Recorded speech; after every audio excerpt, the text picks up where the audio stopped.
Nah tapi kalau misalnya bagaimana dengan hubungan dari mahasiswa ke orang-orang di atasnya atau yang gen-gen tua gitu berarti mungkin agak kurang karena kita sendiri tahu lah ada kan bapak-bapak atau sekumpulan bapak-bapak yang sering ngejokes yang ya mungkin jokes-jokes kayak misalnya apa kalau misalnya agak kasar itu tentang janda, tentang yang bahenol-bahenol misalnya kan seperti itu. Ya, teknologi yang seperti itu termasuk ya. Makanya kalau ada kita lihat sedikit dari Islam, salah satu dosa yang sebenarnya sangat mengerikan itu adalah zina. Kenapa zina itu sangat mengerikan? Karena perintah larangannya sendiri bukan janganlah melakukan zina, tetapi janganlah engkau mendekati zina. Nah, salah satunya bagaimana mendekati zina? Mungkin memancing dia dari fashion, memancing dia menggunakan godaan-godaan mesum, itu sudah tanda-tanda mendekati. Sama yang terakhir mungkin karena tuntutan di lingkungannya dia. Jadi kayak dia harus mengikuti kasus-kasus bukan mengikuti kasus, tapi mengikuti kebiasaan-kebiasaan yang nggak bagus ini. Kenapa? Karena di lingkungannya dia kalau lu nggak melakukan ini, ya lu orang terbelakang bos.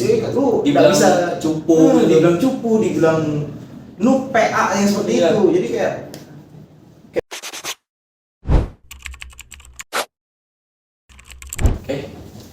Bismillahirrahmanirrahim. Assalamualaikum warahmatullahi wabarakatuh. Waalaikumsalam warahmatullahi wabarakatuh.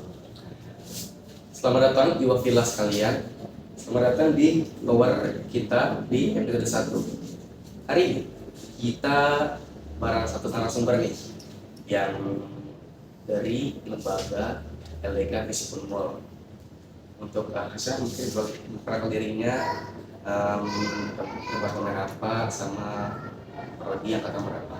Baik, kenalkan nama Ania Sumardi dari prodinya Pembangunan Sosial angkatan tahun 2024 yang di LDK Visip sendiri alhamdulillah diamanahkan sebagai kepala departemen dari Departemen Syiar dan Pelayanan Kampus.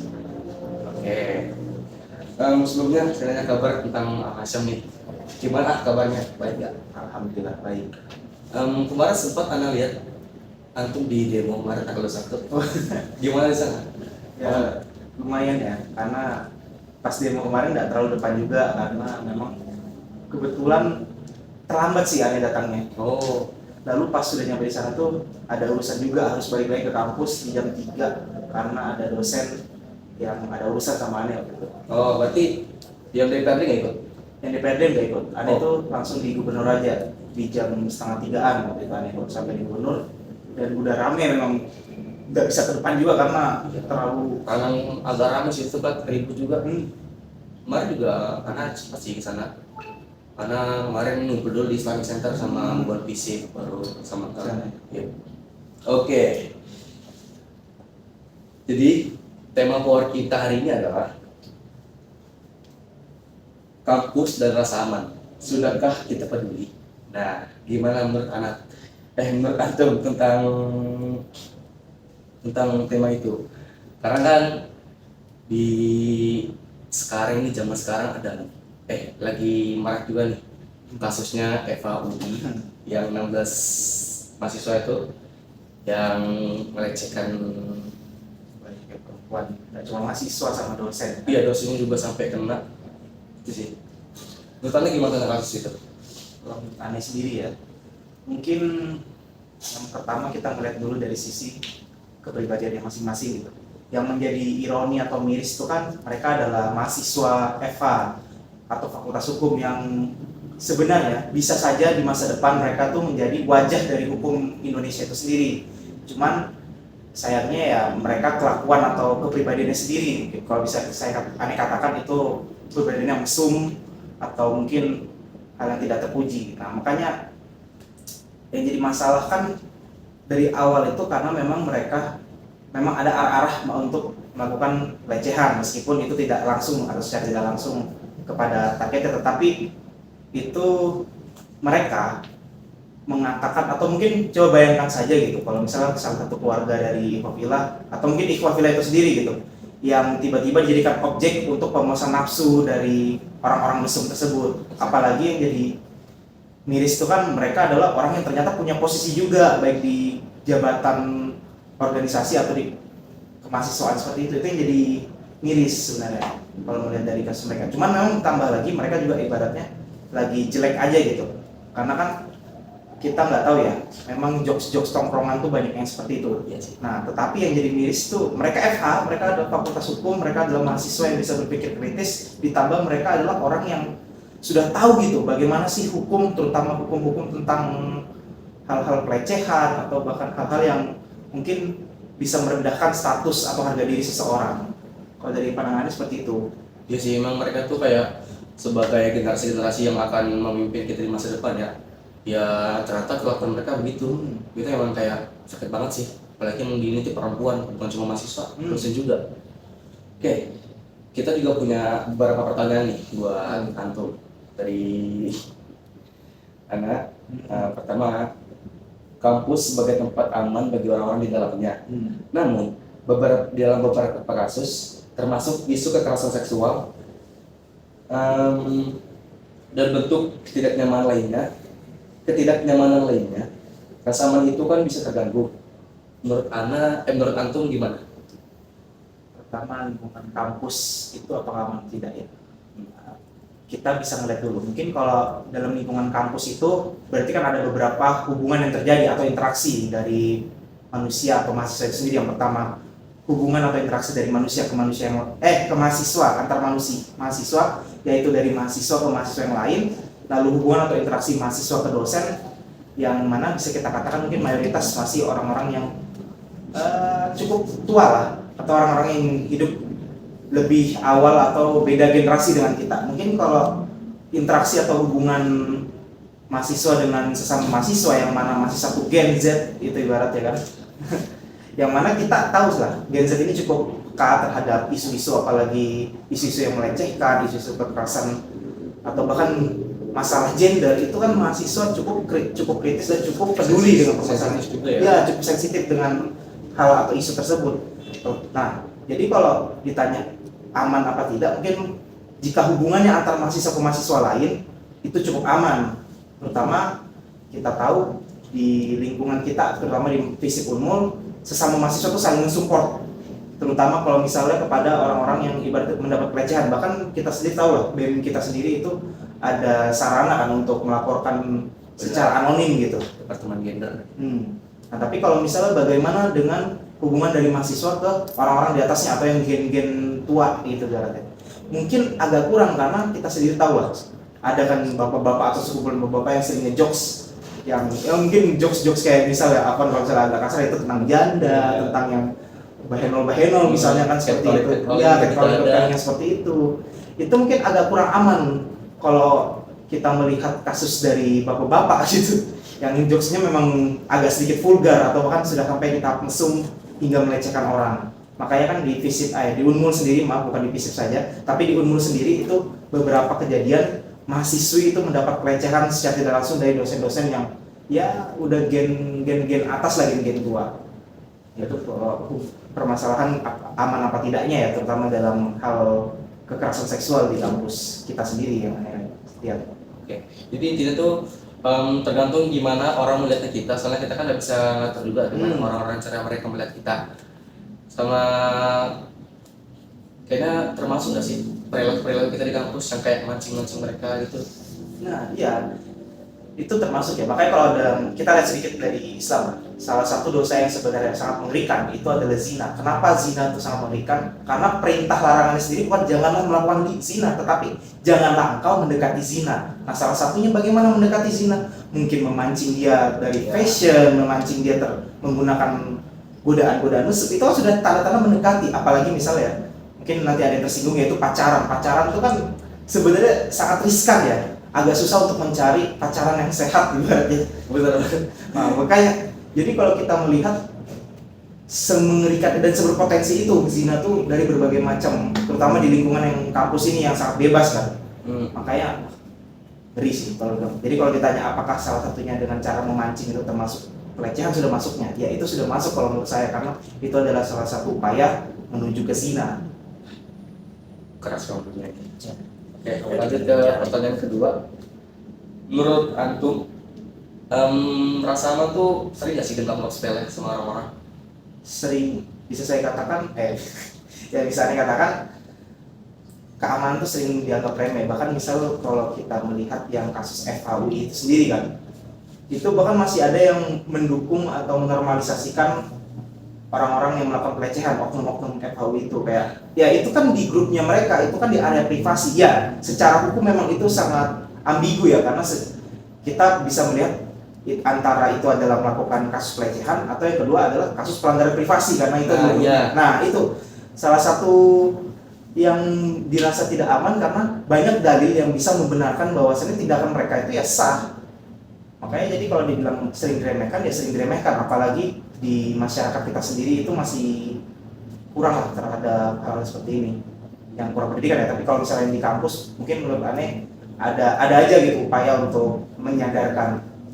Ya sih, karena saya sempat kemarin baca juga tentang kasus-kasusnya itu, ternyata backingannya ini mahasiswa kau itu banyak banget pejabat-pejabat kampus malah yang aneh baca itu malah kayak emang kenapa sih kalau mereka ngecek-ngecek begini kan itu di grup mereka ya, justru yang dipermasalahkan itu yang cepu. Nah, anak bingung nih, justru kalau yang cepu itu malah bagus karena dia tuh berani untuk menghentikan pelecehan tersebut.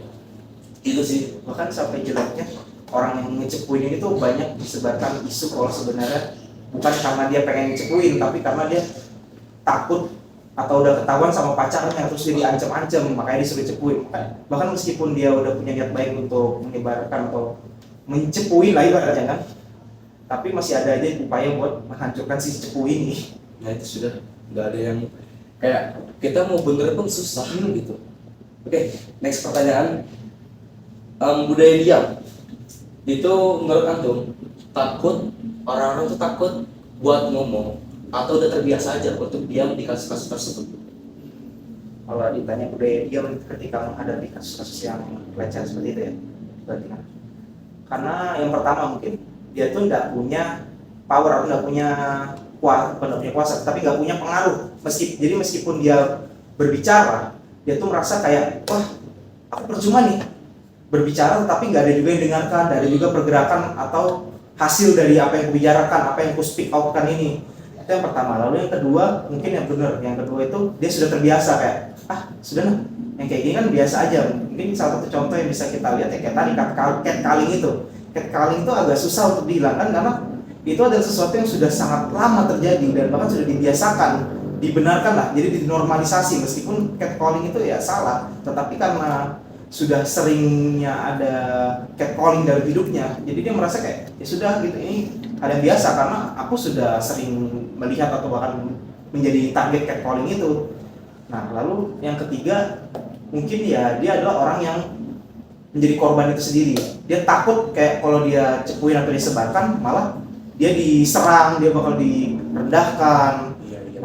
Makanya jadi kayak sama yang terakhir mungkin karena tuntutan di lingkungannya dia. Jadi kayak dia harus mengikuti kasus-kasus tapi mengikuti kebiasaan-kebiasaan yang nggak bagus ini. Kenapa? Karena di lingkungannya dia kalau lu nggak melakukan ini, ya lu orang terbelakang bos.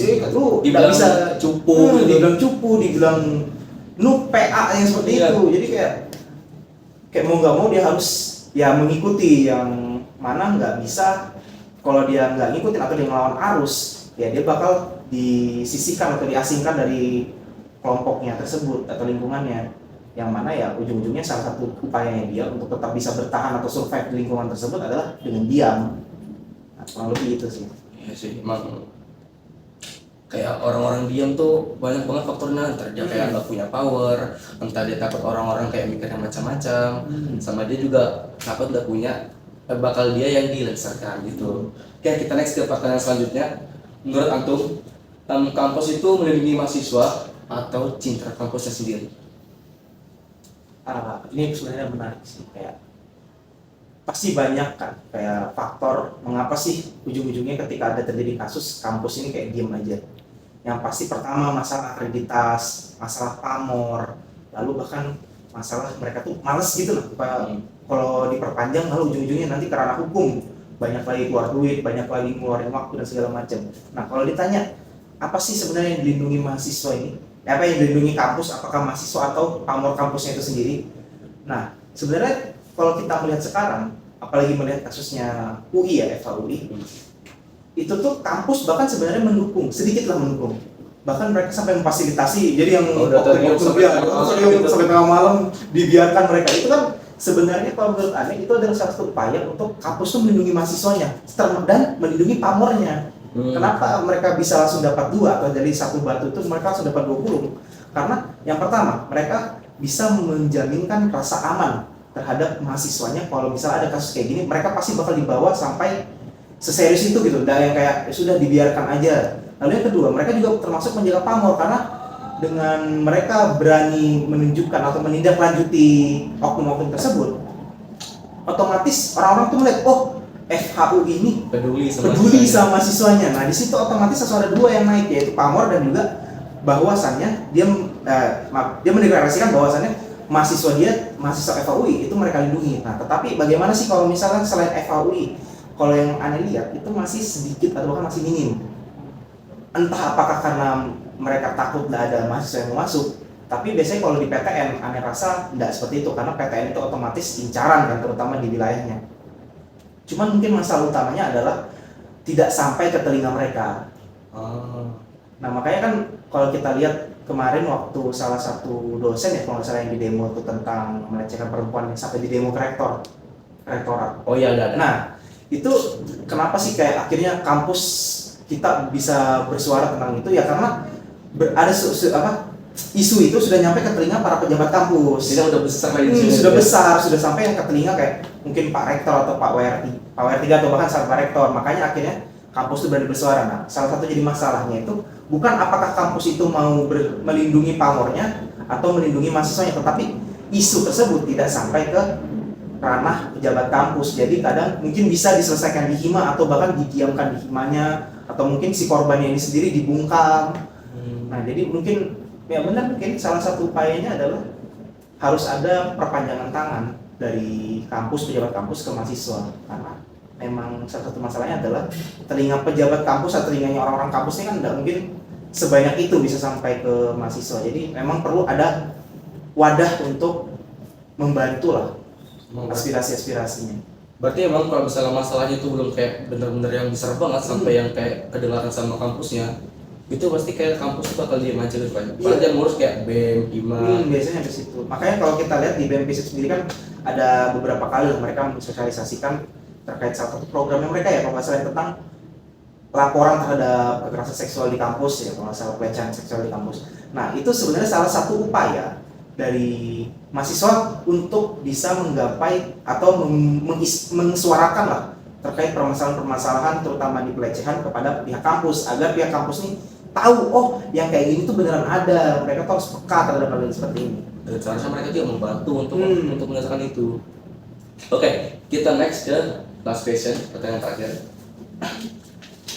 Menurut antum, kita ini peduli atau cuma merasa aman? Peduli atau merasa aman terhadap isu kekerasan seksual seperti ini? Soal kampus, kekerasan sosial, kekerasan fisik, apapun. Peduli atau rasa aman ya? Kalau Anel sendiri itu lebih ke arah Anda sudah merasa aman karena memang mungkin pertama dari Anda sendiri bukan termasuk golongan atau orang yang rentan terhadap isu-isu tersebut ya. Lalu yang kedua kalau dari Anda sendiri juga sedikit pasif sih bisa dibilang terhadap atau sedikit tidak peka terhadap isu-isu seperti itu.